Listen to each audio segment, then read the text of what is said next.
All right. Well, good morning, Frank. Well, this has been a lot of fun this last week. It really has. It's been great. We played in 7 schools throughout the county, and in various age groups from preschool on up to 6th grade, and it's been a lot of fun. They've been great audiences, haven't they? It sure have. We were wanting to talk about. I guess the best place to start is when and where you were born. Well, I was born short ways out of Highway 7. They called it Snow Hill back in them days. And as a very small kid, we moved to College Hill, and that's where I grew up out on 4th Street there at College Hill. Was it Highway 7 east of town or? Going towards Kennard. Okay. So, So what? How old were you? Do you think when you moved from there to 4th Street? About 7 years old. And when were you born? When was I born? 1932. So the college was going strong, of course, in those days. Sure was. So was that a big influence? I mean, was that something that you were, aware of? All these young people going to college there? Sure. I knew most of them back them days because it was just the fence that divided our place from the college. You could sit on the front porch and talk to the students over at the college. It's just that close together. And of course, this is Mary Allen College we're talking about. Sure. So would you say that was, much of an influence on you? I mean, having that college right next door, did that have an impact on you particularly? Well, when I was first started trying to play, learn 2 or 3 tunes, and I would walk across the campus, they would always stop me, and we'd be 30 minutes an hour there on the college campus with the students. One bunch would stop us and we'd play for them and walk a little further than another one until we'd finally make it all the way across the campus. And, How old were you about then? Well, I started out about 9, and I was about 14 when we stopped going across there.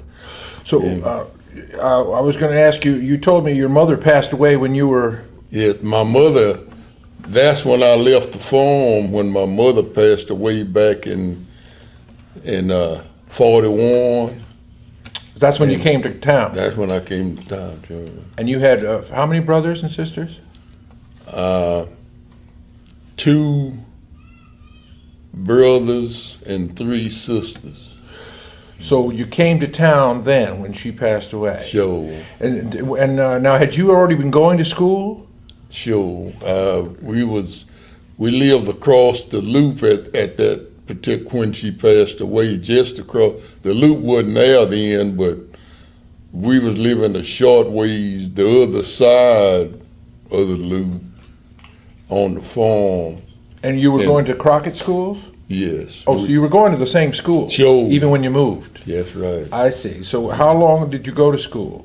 What grade did you stop? I only went the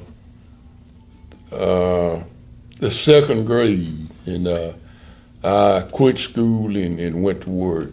So when you were going to school, though, tell us about how that was when you said you'd walk, to school and back by Camp Street and all that. So when we moved in the city limit, we'd walk back and forth to school, and Camp Street, well, it was a lot of people in Crockett back then. There's a lot of farms.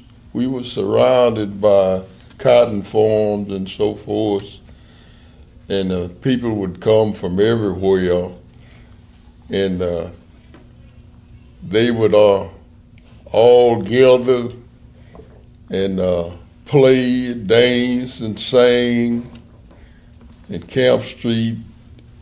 They had the lights on all day and all night, every day and every night. And when Lightning Hopkins and Frankie Lee and all of them started recording, and they left Crockett, well, me and some more about my age, we had done put together us a band, and when they left, we taken over, and we would play all the places in Crockett, and we would go to the 8 Ball. They had a place down in Trinity County they called the 8 Ball back then. We'd play from the 8 Ball all down Trinity Town, and we'd leave there and go to Groveton, play all over Groveton, and leave Groveton. We'd go down on 94, Highway 94, play, and leave there. We'd go Apple Spring, that's back in the country there, out from Lufkin. And they had a couple of large places back there, so we would play from one joint to the other, 3 and 4 nights a week.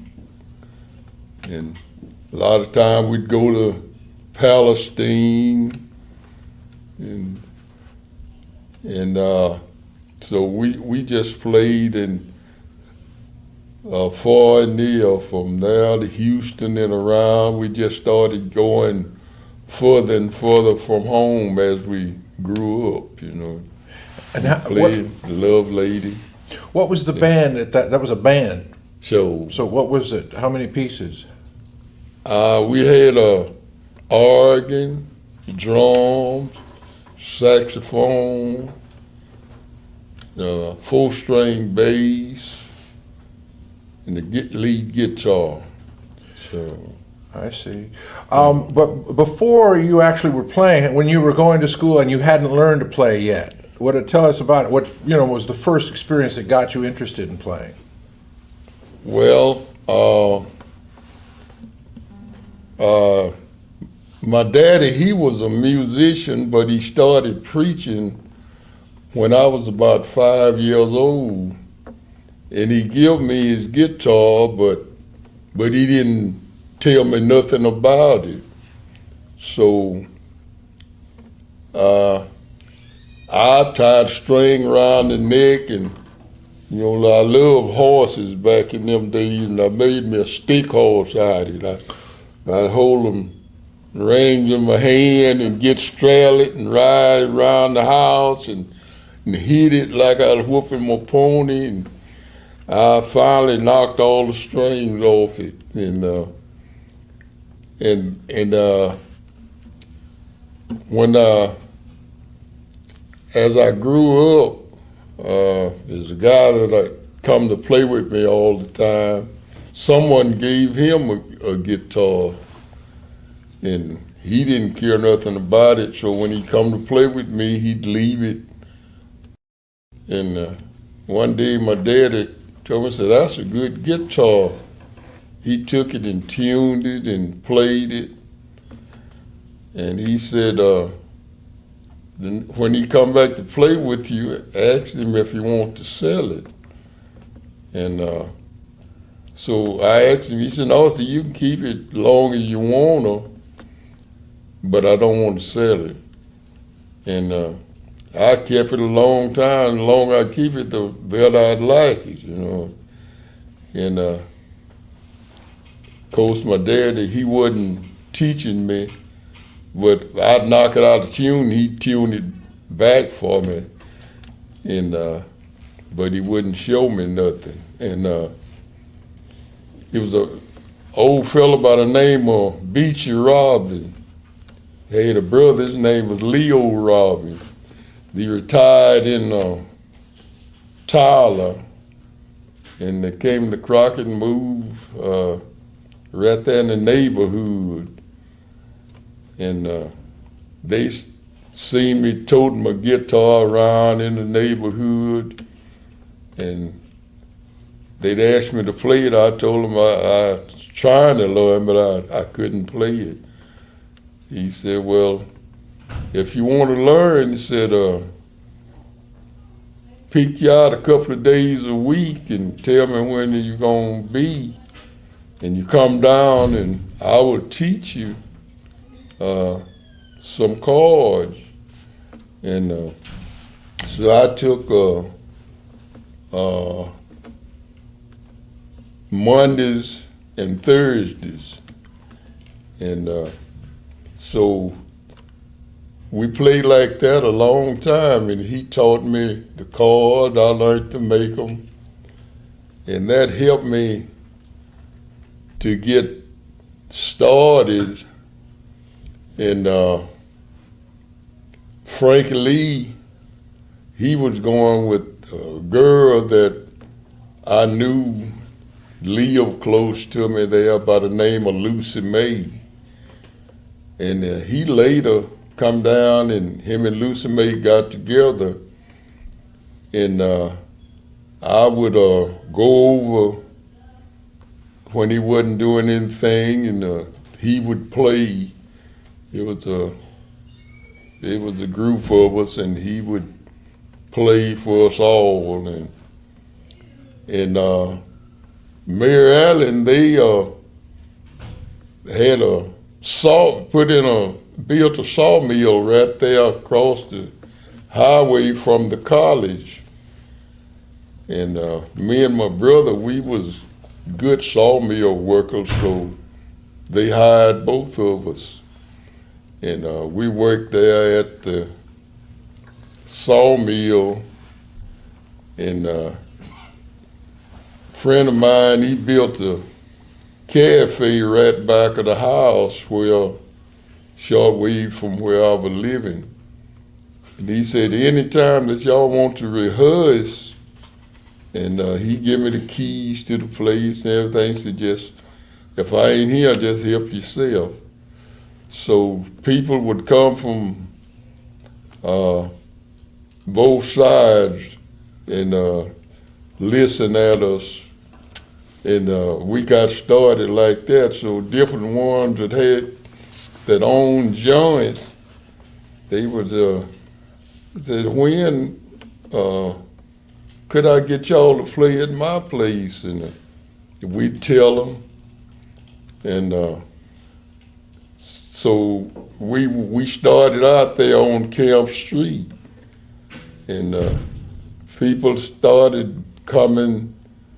We such a crowd there on Camp Street. The people out of town that own beer joints and so forth, they would come and ask us when could we get them to come, get us to come to their place, and we'd tell them. So that's how we got started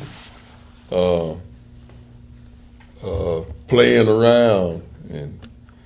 And a lot of times Frank Lee, I would pick him, or when I wasn't doing nothing, I'd pick Frank Lee up, and we would ride from place to place, and I would always pay attention to them, and that's where I learned most of what I know. And it was a couple of guys my age, they come from Centerville, and they both played, and they had an uncle that played. And whenever we get our day's work done, we'd all get our guitars and we'd just swap out playing, and I would just learn whatever I could from Wilson and whatever I could from the next one, and just on and on like that. What were their names, the fellows from Centerville? One named R.C.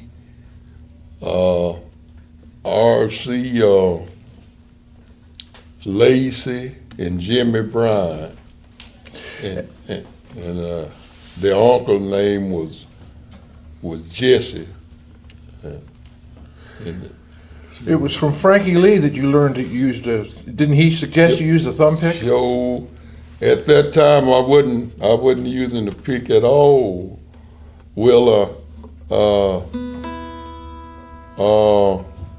Beachy, the guy that taught me my cards, he had a flat pick, and he'd hold it with like that, that flat pick, and make these cards. And when Frankie Lee come to Crockett, he said, you're gonna have to get your thumb pick so you can use that finger as you play the blues. So he taught me to put the pick on my thumb and pick with this finger, and that's when I got started in the blues. At first I was just playing with the flat pick, Kind of strumming like T-Bone Walker and all such as.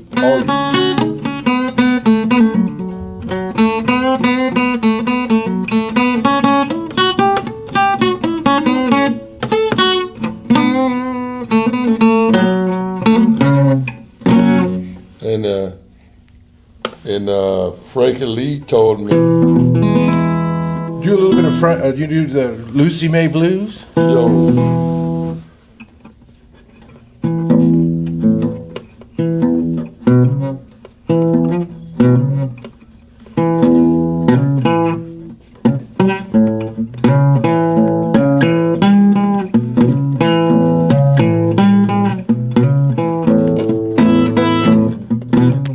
my money one bring daily news. You the one by me, stocking shoes. Don't you let my girl get you here.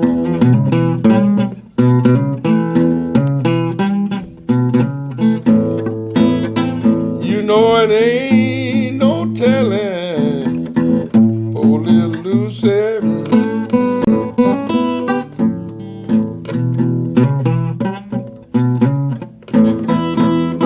When a woman cook me cabbage green, there's one boy, she's so doggone mean. Now don't you let my little girl get you here.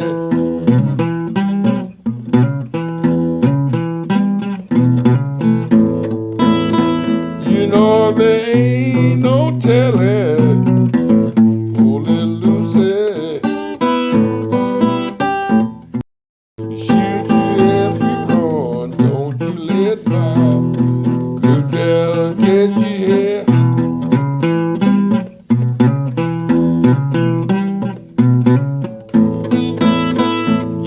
There ain't no telling, poor little Lucy. 11/1 Christmas 25th, Saturday afternoon. Next time I seen the boy was the 19th of June. Don't you let my little girl get you here.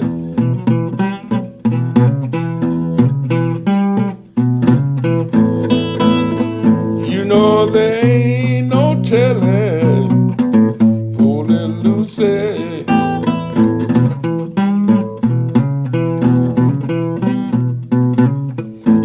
Island woman, you call it gone. You may leave Frank now, but you said you won't stay long. Don't you let my girl get you here.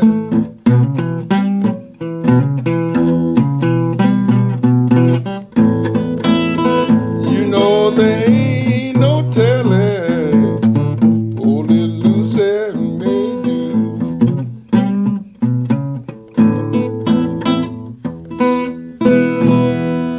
All right. That's great. So Frankie Lee really showed you that whole technique then. Mm-hmm. Well, before when you were talking about Camp Street, do you remember Sloppy and Pot Liquor, for example? Were you real young when they were around? Or was you were getting older by then? So I was in my teens when they started out. And do you remember them playing on the streets Sure do. on Camp Street? Mm-hmm. And they would usually have some kind of a recorded music that they'd be dancing to? They would have a turntable and they had certain songs that they would tap dance by. And do you remember any medicine shows actually being? Did they sell? Did they sell something like Hadacol or anything? Or were they just playing for tips? No, they sold Hadacol. And they had bars, so big yellow bars. They were that long, and they lathered real good. And soap. You could use it for a lot of different things. And one bar would last you a long time because you could just cut off a piece and use it, and then cut you off another whenever. And so people, whoever never used it, they would always come back for more because it was actually good soap. And they sold a lot of it. Do you remember what it was called? I don't remember the name of it. So they sold soap and they sold the Hadacol. Hadacol. But they get the crowd together by dancing and telling jokes and Joe. things. And you remember when you first were playing, were you playing on the street, or were you playing in like Tom Randolph's place, the barber shop and the pool hall and everything? Well, I started out. We used to play through the country. We would get our instruments and we'd stop on the roadside. You know what I mean? In the country.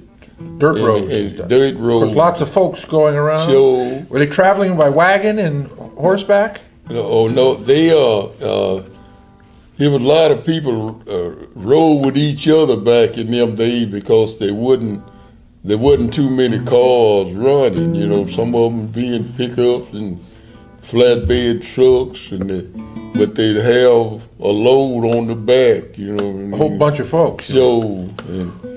So they'd stop and dance right there on the ground in the road. Just for like a couple of songs, and then they'd go on. Mm-hmm. But do you remember many wagons or not? Oh yes, a lot of mules. Lot of wagons.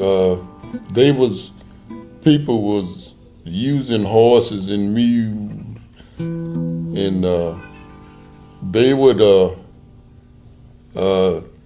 the next street there, down from Camp Street, it was a vacant place there where a lot of them would pull up in there and tie their team. A wagon yard. Show. Mm-hmm. And also, do you remember there was a mule barn supposed to be there? Show. Mm-hmm. Mule barn in the wagon yard. That's right. Right there near the depot and the cotton gin? That's right. Show. So you remember there being lots of horses in town? Oh, yes. So people would ride up and sometimes they would take the bridle off and throw a rope around their neck and stake them out and then go on about their business. And they would graze around there until they come back for them, sure. Yeah. Do you remember we were talking about you playing out there on Gale Creek, there on our grandfather's place? Sure. And those would be like a Saturday night kind of dances? Right. And did you play those alone, or did you play those with other musicians? Other musicians, sure. And that would be the same, 4 or 5 guys? Right. I see. So it'd be a band out there. That's right. And how did that work again? In other words, you said folks would dance and they would sell, didn't they sell like homemade sweets, candies and things, and homemade, like homebrew? And Sure, all that kind of stuff. and didn't the musicians get a percentage of the sales? No, we How did that would work? just, whatever they promised us ahead, each, they would pay the band, each one so much. Oh, so that was decided beforehand. You Sure. knew how much you were going to get Until that night. Show. I see. And how about Tom Randolph? How about his club, the Paradise Inn? Do you remember much about the Paradise? Paradise Show.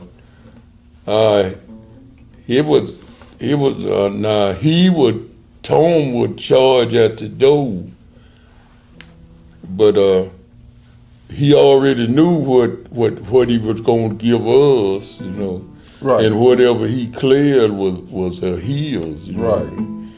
And So you played there often too. show, And then he had a lot of touring bands, right? right. So like Gatemouth Brown. Who are some of the musicians you remember having played the Paradise? Well, there was a popular band by the name of Roy Milton, Amos Milburn, Lowell Fulson, and Gatemouth Brown, T-Bone, B.B. King even played there. And when he first started out, and Yeah, wasn't there Yeah. a story he stayed at the musicians would stay down the block at Yes. the Gay Paris, Gay Paris, and they would get rooms there, right? so Gay Paris, they had a upstairs apartment there, and they rented rooms. So did, and the musicians would stay there until they got ready to go back where they came from. Also, did Big Mama Thornton? Do you remember? Did she play there? She played at the Paradise. Uh-huh. So And when you were that's when- talking, I'm sorry. when she composed that song, "You Ain't Nothing But a Hound Dog," well, she come to Crockett and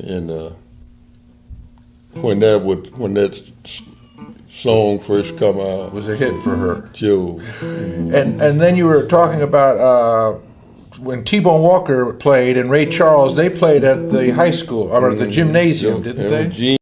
Jim still standing there. They played there. What is the name of the gym? WM Henry. I imagine the name just about done faded out now, but you could see the letters still on the front there for years. WM Henry Gym.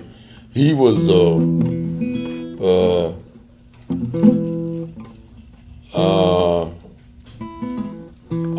over that school at that time. Of course, there was other professors there, but he was the head of all of them. And so Ray Charles, did you see Ray Charles or T-Bone play there? So You were, how old were you probably? You were, I was a teenager then. and you were already playing. So And what was the story about Ray Charles came by your house, didn't he? yes, I was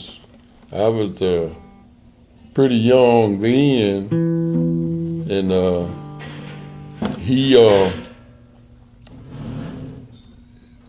they had never set up. Well, they had set the instruments up, but they wasn't gonna start until about 9 o'clock that night, and he asked them where could he get in touch with a preacher local around there, and they told him, and they recommended my father. He was preaching then, and Tom Randolph they was driving taxi.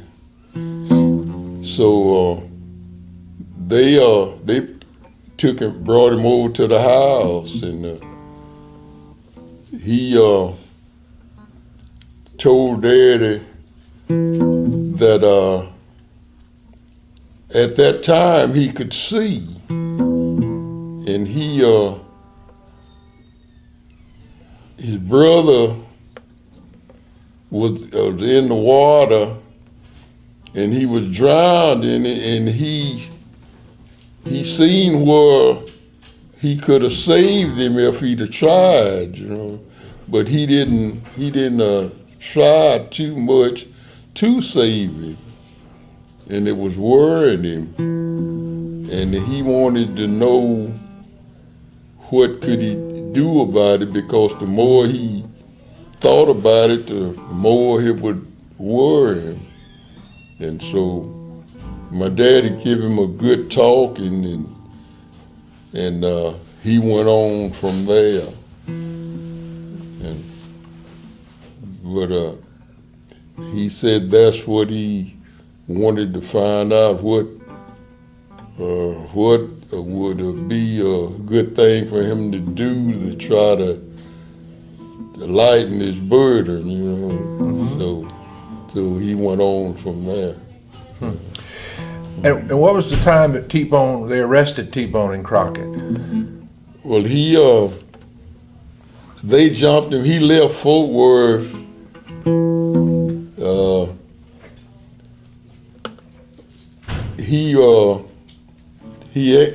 Somehow he had some dope back then. You think marijuana? Is that what it was? Yes, marijuana. And he knew they was coming for him, so before the cops got there, he was already booked to play in Crockett. So before they got there, I was already loaded up, so he got in his car and so forth and drove on to Crockett. Well, he had such a head start on them till they wouldn't try to catch up with him. So they called ahead of him. And whenever he arrived in Crockett, well, they come out and picked him up and carried him up to the courthouse. And they put him in the cell, but they never did lock the door. And different ones would come in and talk to him and offer him first one thing and another, whatever they could do for him, And they finally got it settled, but he didn't get to play. And whenever they did turn him loose, well, they loaded up and went on back. But after then, he would come down about every 2 weeks and play. Oh, he still came back to play other times after that. Sure. I see. And what was the story about Frankie Lee when he came? He was living in Dallas by then, and you said he came back. He'd still come back to Crockett to play, and Sure. he'd play at the Paradise. Mm-hmm. But then he'd play in the afternoons on Camp Street to kind of promote the show. Well, Frankie Lee would always come ahead of time, just like if he was gonna play on Friday, he might come down Wednesday and stayed from Wednesday till Friday, you know. And while he was just hanging around, he'd play other places, and that would be the way he would get the word out where he was going to be, you know. And so they would that's the way he would do. You know, he would play on Camp Street. He'd play 2-3 times, different times through the day and at night, and telling them where he was going to be that Friday night, and by the time Friday would roll around, well, the word would be far and near, you know. Yeah. So that's the way they drew a crowd. You know. Wasn't there a story about Frankie Lee would play in front of what used to be Tom Randolph's place? Sure. And he'd play with a long chord. He'd walk out into the street and play or something. Sure. Had his amp inside No, he had his amp sitting right at the door. at the door on the outside, and they would walk from one side of the street to the other. But they would have it staked off, you know, where you couldn't just drive through there at the time he was performing, you know. I see. And, They really had it sort of blocked off. so Now, would he been playing alone, or was there other people playing? other people, he had this guy's piano player, they called him Mercy Baby. He was a good actor too. He played the piano and song, but he put on the show, you know. And did he have a harmonica player at times? Frankie Lee, I never knew him. Lightning had a harmonica player, but I never knew Frankie Lee to have a harmonica player. What was the time that he was set up there on the corner of where LaRue's Pharmacy and Camp Street there, and Goliad, I guess it would be? Sure. And he was sitting on the corner doing this song about the octane, the gasoline. Yes, well, the sheriff's name was Jess Richardson, and he had such a crowd you couldn't hardly walk through there, and so the sheriff, he walked down there and parked pretty close, walked on over, and he stood and listened at them play 2 or 3 tunes. Well, he started the last one he played. He said, "Is something going wrong with my little machine? So my baby have a standard carburetor, but she been burning bad gasoline." And so Mr. Jess, he stood there until he ended the song, and he walked over there until said, "Come on and get in the car," said, "all of you under arrest." Said, "We don't want no loitering on the street." And he arrested them all. And so Frankie Lee, he left. It was quite a little spell before he ever come back to Crockett again. So, And they put him on a work crew or so work on the highways and stuff? no, the P farm where they did farm work.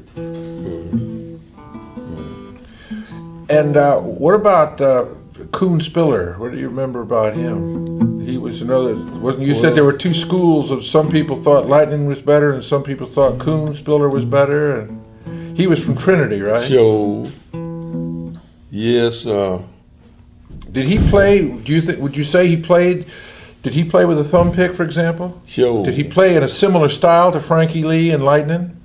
Well, he could imitate both of them. Uh-huh.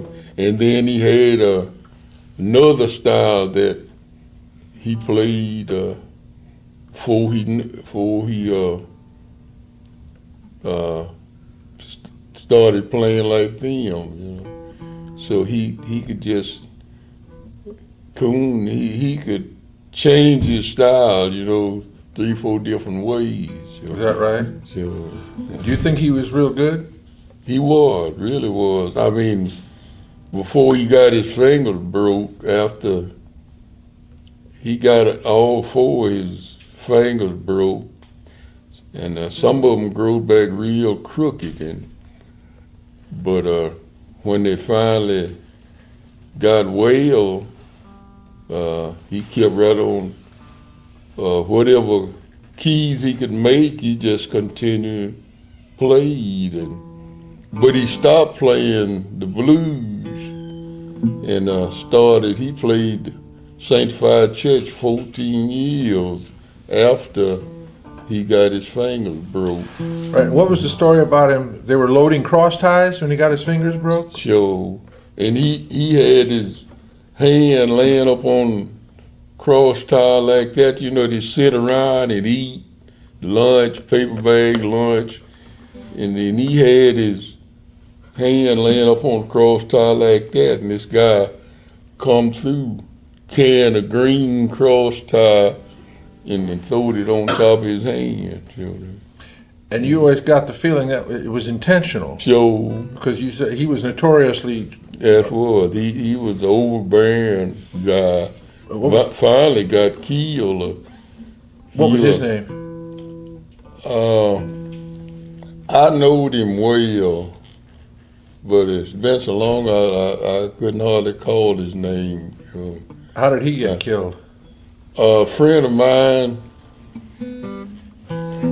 a friend of my dad at least, he was lots older than I, and he carried a pistol most of the time, you know, and he was standing there on the streets near the Trinity jailhouse, and this guy, the same one that threw the tire on Coon's hand, walked by and just deliberately stepped on his toe, you know. And he called his attention about it, and he cussed him and told him to put his foot in his pocket, you know, just like that. And this guy is out with his pistol and shot him down. So, yeah. Would you say, let's see, so, I know, I was going to ask you about the fellow from Grapeland, you know, the steel slide player who played the slide guitar, Hop Wilson. Hop Wilson. Did you know him up in Houston County or only in Houston? No, I knew him before he left Grapeland. But I never did go around where he was playing at. And when he started playing, he left and started playing regular at Third Ward in Houston. And this guy that was running around with me, they grew up, him and Hop grew up together, and he said, we ought to go down and hear him sometime. I said, well, anytime you want to, we'll leave on Friday and we'll just spend the weekend with him. And so we started doing that often, you know. We'd get paid on Friday, we'd leave down and come back Monday morning in time to go to work, you know. Mm-hmm. And that's when I got to know Harper. The intermission, we would always go up and drink and talk together, you know. And that's when I got to know him. Do you remember a song he did called Chicken Stuff?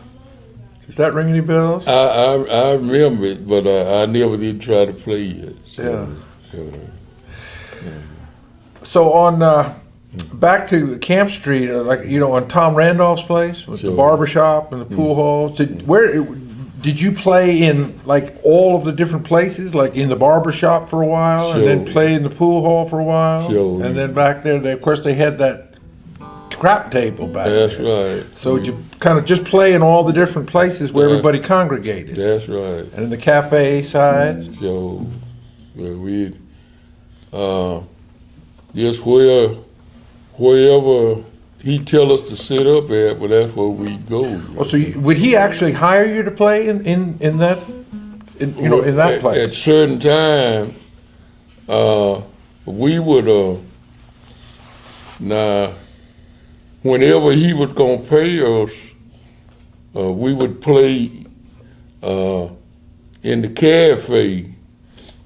But if we was gonna be somewhere else, we would just carry our instruments and if he had a pool hall, we'd go in the pool hall side, you know, and from there out on the streets and on like that. But people back then, they would you play something they liked, they would give you 50 cents a quarter and tell you play something else, you know what I mean? So we would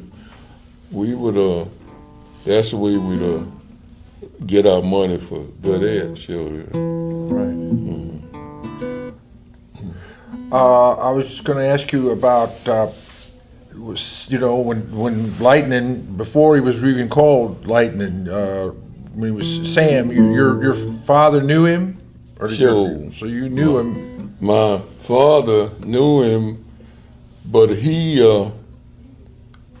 after I grew up, my father started preaching when I was young, but my uncle, him and Lightning was two of the kind. They loved to drink and play dominoes, shoot dice, and wherever Lightning was, well, my uncle would be somewhere close around because they wanted to shoot dice and drink, you know what I mean?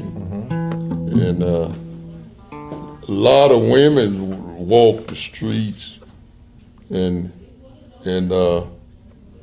they would always be talking with the women and so forth, and so my uncle and my auntie, they the one that got me close to Lightning, you know. But one year, well, when Lightning first left,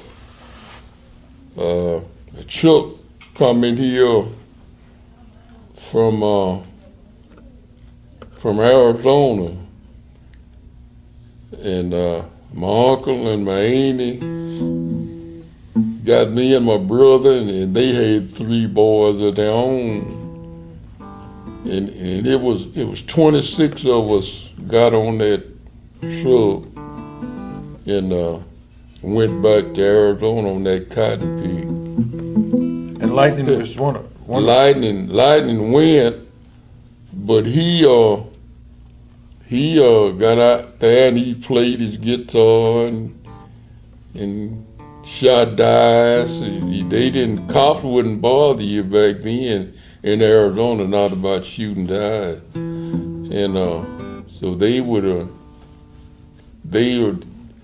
had the cotton sack like they was going to pick cotton, but they would spread them down on the ground and shoot dice, you know. And so Lightning, he stayed a pretty good while. And last one evening we come in he didn't show up. He done left and went to Houston. And we stayed out there till about this time of the year, after Christmas, you know. And when the harvest was over, we loaded up and they brought us back. And it's a long time before I knew which way lightning went.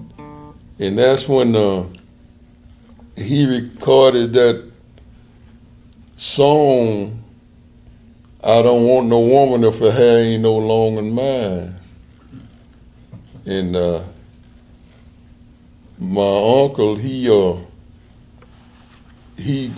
had one of the little Jeeps that he drove.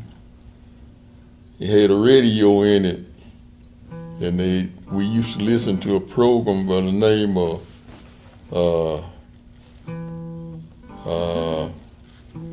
Inner Groove. That's what they called it. It come on certain time every evening, you know. And he heard the lightning singing. He knew his voice and the sound of his guitar. And he said, "That's Lightning Hopkins." He said, no, he said, "Sam Hopkins." We didn't know Lightning back then. He said, "That's Sam Hopkins." He said, "I'm gonna look for that record." And last one day, they had a record shop there on Houston Street there in Crockett, and this guy that run it got the record. I don't want no woman for hair ain't no longer mine. And he went and got the record and brought it home. Well, they put it on all of the jukeboxes around Camp Street and all uptown, and I was working they called it American Box there in Trinity. And this guy, his name was Dodd Bourne, who I was renting. He had a large beer joint. And